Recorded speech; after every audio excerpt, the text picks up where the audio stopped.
আগেই বলেছিলাম ফেসবুকে কন্টেন্ট ক্রিয়েট করতে এসে কারো পা চাটা যাবে না।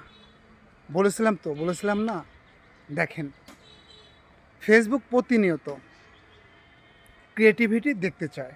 তো প্রতিনিয়ত আপনারা কাজ করেন, আপনার নিজের ক্রিয়েটিভিটি তুলে ধরেন। আপনি কেন ওই অমুকজনের পা চাটতে যাবেন, অমুকজনের কবিতা পড়তে যাবেন, অমুকজনের স্ক্রিপ্ট আপনি নকল করবেন? আপনি এটা করবেন কেন? আপনার কাজ হচ্ছে আপনার যে ক্রিয়েটিভিটি আছে এই ক্রিয়েটিভিটিটি ফেসবুকের মাধ্যমে তুলে ধরার। বাকি কাজ, সমস্ত কাজ হচ্ছে হলো ফেসবুকের। আপনি শুধু এই কাজটা করুন প্লিজ। আমি আবারও বলছি, আপনার এত বড় একটা স্বপ্ন আপনি কেন নষ্ট করছেন? আপনি নিজে নষ্ট করছেন। আবারও বলছি, পা চাটা থেকে বিরত থাকুন। কেমন?